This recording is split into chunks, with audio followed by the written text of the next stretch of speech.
నూనె గింజల పంటల్లో ముఖ్యమైనది వేరుశనగ. రబీలో నీటి వసతి ఉన్న ప్రాంతాల్లో చాలా వరకు రైతులు ఈ పంటను సాగు చేశారు. ప్రస్తుతం వివిధ ప్రాంతాల్లో విత్తిన వేరుశనగ 30 నుండి 45 రోజుల దశలో ఉంది. ఇప్పుడే పూత వచ్చే సమయం. అయితే కొన్ని ప్రాంతాల్లో పొగాకు లద్దె పురుగు ఆశించి నష్టం కలిగిస్తోందని రైతులు తెలియజేస్తున్నారు. మొక్కలోని లేత భాగాలను తినేయటం వల్ల పంట పెరుగుదల లోపించింది. ఈ పురుగును గమనించిన వెంటనే సమగ్ర సస్యరక్షణ చర్యలు చేపట్టాలని తెలియజేస్తున్నారు వరంగల్ వ్యవసాయ కళాశాల ప్రొఫెసర్ వెంకట్రెడ్డి.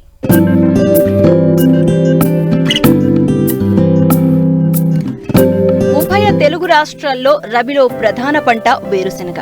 గతంలో వర్షాకాలంలో అధికంగా సాగు చేసేవారు. అయితే రకరకాల కారణాల వల్ల సరైన దిగుబడులు రాకపోవడంతో నీటి వసతి గల ప్రాంతాల్లో రబీ పంటగా సాగు చేస్తున్నారు. ఇప్పటికే విత్తిన వేరుశెనగ పూత దశలో ఉంది. ఈ సమయంలో పొగాకు లద్దె పురుగు ఆశించి తీవ్రంగా నష్టపరుస్తోంది. ఈ పురుగు పగటి వేళల్లో కనిపించకుండా చెట్ల మొదళ్లలో, భూమి నెర్రలలో దాగి ఉండి ఉదయం, రాత్రి వేళల్లో చెట్లపైకి వచ్చి ఆకులను తినివేస్తుంది. దీంతో కిరణజన్య సంయోగ క్రియ తగ్గి ఊడలు తగ్గిపోతాయి. దిగుబడికి నష్టం వాటిల్లుతుంది. కాబట్టి పొగాకు లద్దె పురుగు ఆశించిందని గుర్తిస్తే తొలి దశ నుండే సమగ్ర నివారణ చర్యలు చేపట్టాలని సూచిస్తున్నారు వరంగల్ వ్యవసాయ కళాశాల ప్రొఫెసర్ వెంకట్రెడ్డి. ఖరీఫ్ లో వేసినటువంటి వేరుశెనగతోటి పోల్చుకున్నట్లయితే ఈ రబీలో సాగు చేసినటువంటి వేరుశెనగలో ఆశించేటువంటి చీడపీడలలో చాలా ప్రధానమైనటువంటిది, రైతుకు ఎక్కువగా నష్టం చేసేటువంటి పురుగు కనుక చూసుకున్నట్లయితే దాన్ని మనం పొగాకు లద్దె పురుగుగా చెప్పుకోవచ్చు.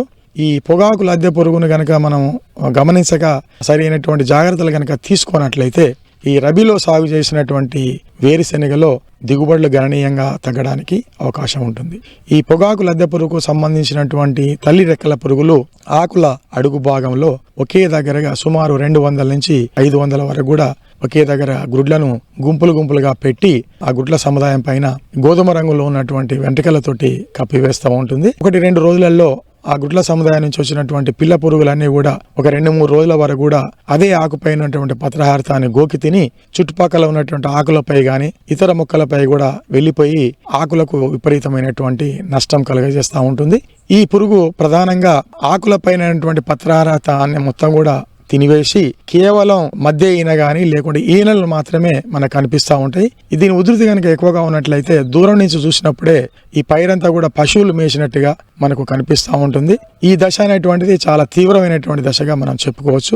ఈ పొగాకు లద్దె పురుగు అనేటువంటిది ఒక్కోసారి గమనించక ఈ పురుగు యొక్క దశ ఏదైతే లార్వా దశ ఉండి అది 3వ దశ 4వ దశకు వచ్చినప్పుడు మనం పురుగు మందులు పిచికారీ చేసుకున్న నివారణ కష్టమైనటువంటి పని. కాబట్టి ఈ తొలి దశలో ఉన్నటువంటి పురుగులను మాత్రం మనం పురుగు మందులతోటి నివారించుకోవచ్చు. పెరిగినటువంటి పురుగులను మాత్రం ఇతరత్ర పద్ధతులతోటి మనం నివారించుకోవాలి. ఈ పురుగు నివారణ విషయానికి వస్తే ఒక 3-4 సమగ్ర సస్యరక్షణ పద్ధతులు పాటించాలి. దీంట్లో మొట్టమొదటిది పురుగు ఆశించినట్టుగా మనము గమనించడానికి ఒక మంచి లక్షణం ఏంటంటే ఈ పైర్లో గనక మనం తిరుగుతున్నప్పుడు అక్కడక్కడ కొన్ని ఆకుల మీద మనకు పత్రహారితం అంతటా గోకి తిన్నట్టుగా జల్లెడాకులు కనిపిస్తూ ఉంటాయి.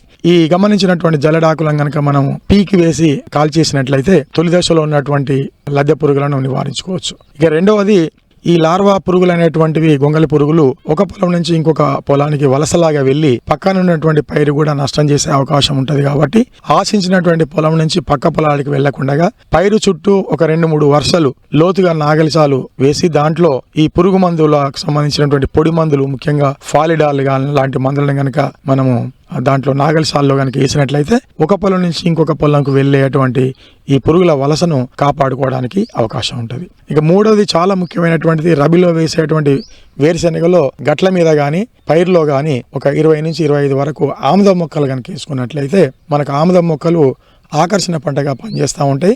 ఈ ఆముదం పంట పైన ఆశించినప్పుడు ఆకులన్నీ కూడా జల్లెల్లాగా కనిపిస్తూ ఉంటాయి.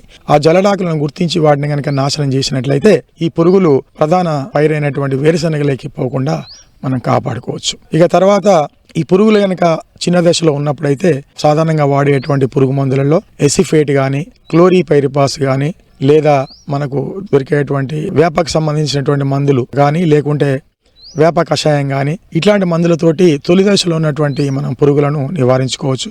ఒకవేళ పురుగు గనక చిటికెన వేలు సైజులో గనక వచ్చి అప్పుడు ఈ పురుగు మందులతోటి నివారణ సాధ్యం కానప్పుడు విషపెర్రలు తయారు చేసుకొని మనం ఈ పురుగును కంట్రోల్ చేసుకోవచ్చు. ఈ విషపెర్రల తయారీకి 1 ఎకరాకి 10 కిలోల వరి తౌడు 2 కిలోల బెల్లము, అదేవిధంగా సుమారుగా 1 లీటర్ వరకు క్లోరిపైరిపాస్ లాంటి మందు అవసరం ఉంటుంది. వీటితోటి మనం విషపెరలు తయారు చేసుకొని ఉదయం కానీ సాయంత్రం వేళలో కానీ పైరు పైన కనుక మనం చల్లినట్లయితే బాగా పెరిగినటువంటి లద్దె పురుగులను మనం తేలికగా అరికట్టుకోవచ్చు. ఒకవేళ పురుగు కనుక ఉధృతి బాగా ఉండి పురుగు దాని యొక్క పరిమాణం బాగా పెరిగింది, ఒకవేళ విషపెరలు తయారు చేసుకోవడానికి వీలు పడదు అనుకున్నప్పుడు ఈ పెరిగినటువంటి పురుగుల మీద బాగా పనిచేసేటువంటి మందులలో మనకు ఫ్లూబెండియామైడ్ కానీ, లేకుంటే క్లోరాంట్రానిలిప్రోల్ అంటే కొరాజిన్ కానీ, లేకుంటే ఇండాక్సికార్బ్ అంటే అవాంట్ లాంటి మందులను మార్చుకుంటూ మనం పిచికారీ చేసుకున్నట్లయితే ఆ పురుగు మందులతోటి కూడా ఈ పురుగును మనం నివారించుకోవచ్చు. రబీ వేరుశెనగలో ఆశించినటువంటి ఈ పొగాకు లద్దె పురుగును మనం తొలి దశలోనే గమనించుకొని ఈ సమగ్ర సస్యరక్షణ చర్యలు కనుక పాటించినట్లయితే మనం ఈ పురుగు నుంచి పైరును కాపాడుకొని మంచి దిగుబడులు తీసుకోవడానికి అవకాశం ఉంటుంది. ఈ తొలి దశలో ఉన్నటువంటి పురుగులను నివారించుకోవడానికి ఎసిఫేట్ అయితే 1.5 గ్రాములు,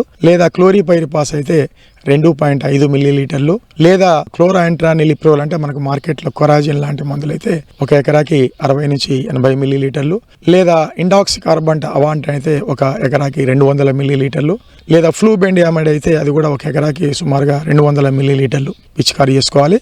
ముఖ్యంగా విషపెరలు చల్లినప్పుడు మాత్రం ఈ పశువులు కానీ లేకుంటే మనం పెంచుకున్నటువంటి ఇతర జంతువులు కానీ ఈ పైరు దగ్గరికి వెళ్లకుండా మనం ఆ చిన్న జాగ్రత్త తీసుకోవాల్సినటువంటి అవసరం ఉంటుంది. వేరుశెనగ పంటలో పూత దశ చాలా ముఖ్యం.